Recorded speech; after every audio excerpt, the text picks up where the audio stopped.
Bonjour à tous, Jean Robin, journaliste et éditeur.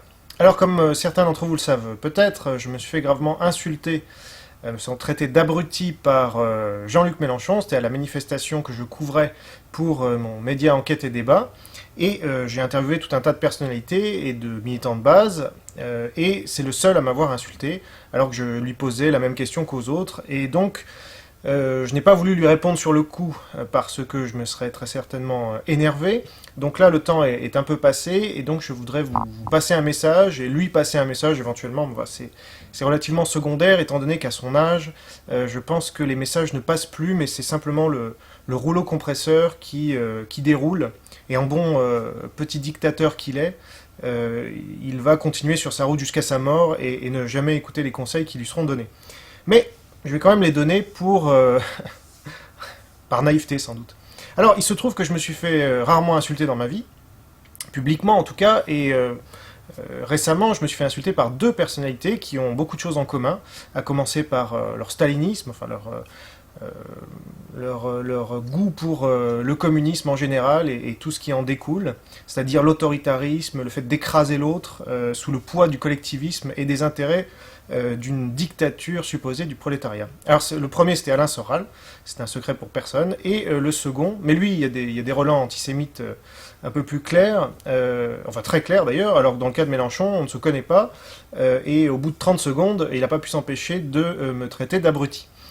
Alors cela je pense, parce que vous avez été très nombreux à me poser la question, pourquoi est-ce que j'ai posé une question comme celle que j'ai posée. Donc je le rappelle, c'était sur Pétain, puisque c'est le régime de Vichy, qu'on le veuille ou non, ça fait historique, qui a mis en place le régime de retraite par répartition. Et je voulais surtout avoir la réaction de ces belles âmes de gauche qui n'ont de cesse, depuis 30 ans, de traiter tous ceux qui ne sont pas comme eux de pétainistes. Hein. Donc je voulais avoir un peu une réaction. C'était pas complètement hors sujet puisqu'on parlait des retraites par répartition. Ça permettait de voir également que tout le monde en fait est d'accord sur les retraites par répartition et que personne ne prône la retraite par capitalisation, alors que avant Vichy c'était le régime qui prévalait. Et je ne sache pas que on s'en soit moins bien porté, au contraire. Mais c'est pas le but de cette vidéo, j'y reviendrai peut-être dans un autre jour. Le but de cette vidéo, c'était de dire que ce cher Mélenchon, puisqu'apparemment personne n'ose le dire, est en fait un des membres de ce qu'il appelle lui-même les importants. Dans son dernier livre, que je ne vous recommande pas, mais que certains de vous ont certainement lu ou entendu parler, parce que Mélenchon est partout. Alors justement, il est partout, et c'est ce qui fait de lui un important. Il passe dans les médias quasiment tout le temps, il va aller chez Drucker dans quelques jours, comme son copain Besancenot. Alors c'est facile d'appeler à la révolution tout en passant dans les médias du système. Donc déjà là, il y a une contradiction fondamentale. Mais ce n'est pas tout. Et concernant Mélenchon, ça fait doucement rigoler quand il dit d'une part qu'il n'insulte jamais personne, alors que moi-même il m'a insulté gravement, qu'il avait insulté un journaliste il y a quelques semaines, et qu'il insulte à peu près tous ceux qui ne sont pas d'accord avec lui, en leur demandant d'avoir du respect pour lui. Ça fait doucement rigoler, mais bon, que voulez-vous, quand on est un dictateur, c'est ainsi qu'on conçoit la vie. Soit on est d'accord avec vous et tout va bien, hein, on l'a bien vu dans l'histoire de l'humanité et notamment au XXe siècle. Soit on n'est pas d'accord avec vous et dans ce cas-là, on vous insulte. Au mieux, si vous n'avez pas le pouvoir, on vous insulte évidemment. Dès que vous avez le pouvoir, alors là c'est une autre chose parce qu'on a à sa disposition le monopole de la violence légitime de l'État, et on arrive évidemment en dictature. Donc moi, un de mes souhaits, évidemment, c'est que Jean-Luc Mélenchon n'ait jamais le pouvoir, sachant qu'il l'a déjà eu en partie, mais ce n'est pas lui qui était aux manettes. Mais quand il veut nous faire croire qu'il il défend les petits et qu'il dénonce les importants, lui-même a été très important et est encore très important, puisque... Alors j'ai pris des notes parce qu'il a été tellement de choses, et il a cumulé tellement de fonctions et de salaires, évidemment sur le dos des contribuables, hein, puisque nous avons tous payé pour la carrière de ce cher Jean-Luc Mélenchon, qui voulait toujours nous prendre toujours plus d'impôts d'ailleurs, c'est assez intéressant, mais M. Mélenchon a été ministre déjà. Alors, je ne sais pas si on n'est pas important quand on n'est pas ministre. Il a été ministre sous Jospin, et ce qui est l'ironie de l'histoire, c'est que c'est le gouvernement qui a le plus privatisé dans l'histoire de la Ve République. Alors, il faudra que M. Mélenchon nous explique un peu comment il peut se sortir de cette contradiction-là. Ensuite, M. Mélenchon a été sénateur pendant 18 ans. Alors sénateur, on sait tous le train-train que ça représente. C'est une chambre que De Gaulle voulait supprimer, mais alors évidemment il y avait tellement de réactionnaires là-dedans que surtout pas, alors que concrètement ça ne sert pas à grand-chose, bon, le Sénat. Mais M. Mélenchon, pendant 18 ans, c'est long 18 ans, il a siégé là, évidemment sans le soutien du peuple, puisque les sénateurs ne sont pas des élus du peuple, hein, ils sont élus par des corps...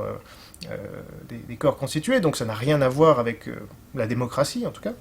Eh bien, monsieur Mélenchon était sénateur pendant 18 ans, donc il a cumulé ce mandat avec notamment un mandat de conseiller général pendant 12 ans, hein, et il a été aussi député européen. Enfin ça, il l'est depuis 2009, donc c'est plus récent.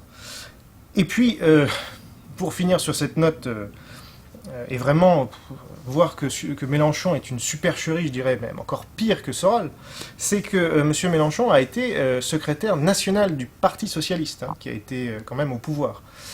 Donc, en fait, l'important c'est lui, et pour mieux le cacher, il va traiter tous les autres d'importants, pour faire croire que lui-même vient du peuple. Alors c'est vrai que c'est compliqué déjà à faire passer la pilule du traité constitutionnel européen, contre lequel il a été, et moi aussi, et c'était un de nos points d'accord. Mais de 2005 à 2008, il est resté au Parti Socialiste, qui a donc voté pour le traité constitutionnel européen. Alors là, il faudra qu'on nous explique aussi pourquoi il a attendu autant de temps, parmi tous ses collaborateurs, finalement, comme il les a appelés, à rester avec ces gens qui ont fait passer avec Sarkozy le traité constitutionnel européen. Donc, moi, si vous voulez, Mélenchon, c'est une grande gueule, c'est quelqu'un qui a compris qu'en insultant tout le monde, il ferait du buzz, mais à mon avis, ça n'aura qu'un temps, parce que dès qu'on enlève un peu ce vernis, dès qu'on gratte un peu, il n'y a plus rien, enfin, plutôt si, il y a le programme de Marx, Engels, Lénine et puis Staline. Parce que c'est ça le communisme, et en fait, M. Mélenchon essaye de remettre à une sauce 2010, et voire 2012, une idéologie qu'on connaît que trop bien, et qui s'appelle le communisme, et dont on se rend même pas compte qu'elle est revenue par la petite porte, alors qu'on pensait que l'histoire s'en serait définitivement débarrassée. Et je ne considère pas M. Mélenchon, moi, comme un responsable politique, parce que dans responsable politique, il y a responsable, et la responsabilité consiste à expliquer aux gens qu'ils doivent être maîtres de leur vie, et que ce n'est pas en pratiquant la violence comme ce syndicaliste de Continental que l'on va défendre des emplois. C'est en défendant la création d'entreprises, notamment, qu'on va créer des emplois. Et c'est en limitant la taille de l'État, et notamment tous les prélèvements que M. Mélenchon veut multiplier. Parce que pour lui, figurez-vous, l'éducation nationale, par exemple, n'est pas assez collectiviste. Alors il faudrait qu'on nous explique. Il faudra qu'il nous explique en quoi elle n'est pas collectiviste, sachant que c'est un bastion encore du marxisme en France, avec quelques autres, hein, notamment la SNCF. C'est un des premiers employeurs au monde, avec plus d'1 million de personnes, donc je dis bien au monde.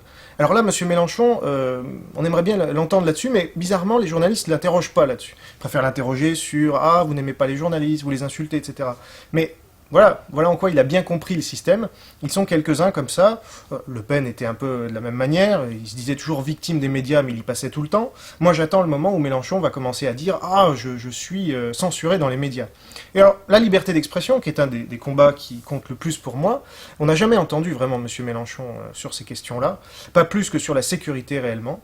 Quand une libraire comme Marie-Neige Sardin, que nous suivons depuis longtemps, est la victime de violences répétées, d'un viol en réunion, d'un attaque à main armée, de projection d'acide, etc. Moi, j'ai envoyé un mail à M. Mélenchon pour savoir, alors, est-ce que vous soutenez Marie-Neige Sardin, est-ce que vous voulez l'aider dans son combat ? Pas de réponse, pas plus que je n'ai eu de réponse de tous les députés du 93 notamment, et bien d'autres. Je ne pourrais pas faire la liste ici, ça serait trop long. Donc M. Mélenchon, avec ses leçons de grande morale à défendre les travailleurs, en fait, d'une part, il ne se rend pas compte qu'en défendant la politique qu'il défend, il détruit le travail des travailleurs, au lieu d'en créer.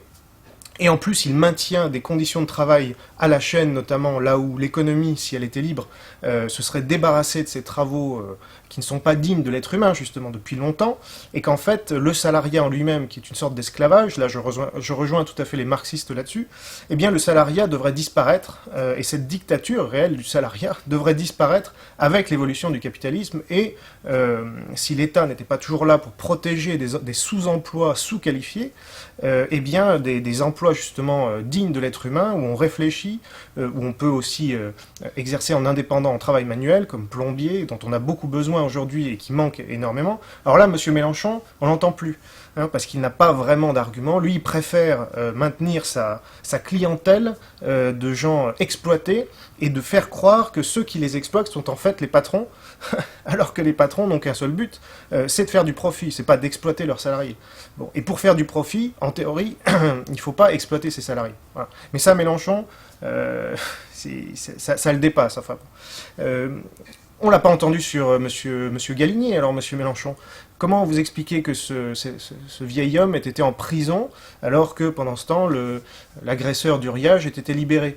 Hein, et maintenant qu'on l'a libéré, M. Galinier, il ne peut pas rentrer chez lui. Alors, il faudrait qu'on nous explique, mais on ne vous a pas entendu. On a entendu quelques députés de l'UMP, mais alors là, dès qu'il y a des gens qui sont en réelle insécurité dans ce pays, on ne vous entend plus. Vous voulez faire croire que quand une usine ferme, à ce moment-là, les salariés sont à vie des chômeurs. Mais vous voulez faire croire ça à qui? Tout le monde n'est pas un fonctionnaire comme vous, M. Mélenchon, ou touche l'argent de l'État. Je n'ai rien contre les fonctionnaires, mais les fonctionnaires sont salariés à vie. Et il se trouve que dans le privé, c'est une autre règle, ça s'appelle le marché. Et oui, il faudrait que vous appreniez cela. Quand quelqu'un est viré, eh bien, il doit retrouver du travail. Et il le peut. Et souvent dans de meilleures conditions. Simplement, il faut être responsable. C'est-à-dire qu'il ne faut pas se dire toute la journée « Ah, j'ai un travail pour la vie ». Ben non, ça c'est fini, M. Mélenchon. Vous voyez, ça c'était dans les années...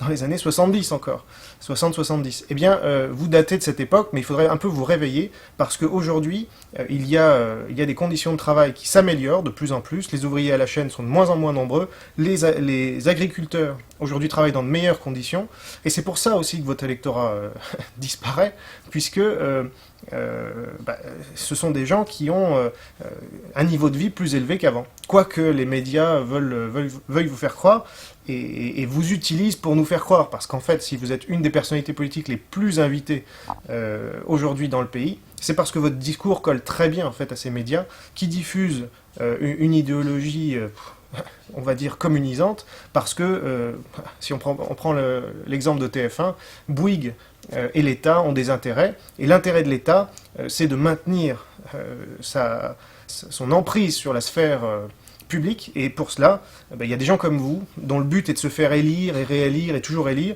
et pour cela, il faut donner des compensations aux électeurs pour qu'ils continuent de voter pour vous. Voilà. Donc votre petite stratégie d'insulter les gens, elle s'est vue. Donc maintenant, il faudrait que vous passiez au fond. Et s'il vous plaît, essayez de vous renouveler parce que le communisme a échoué.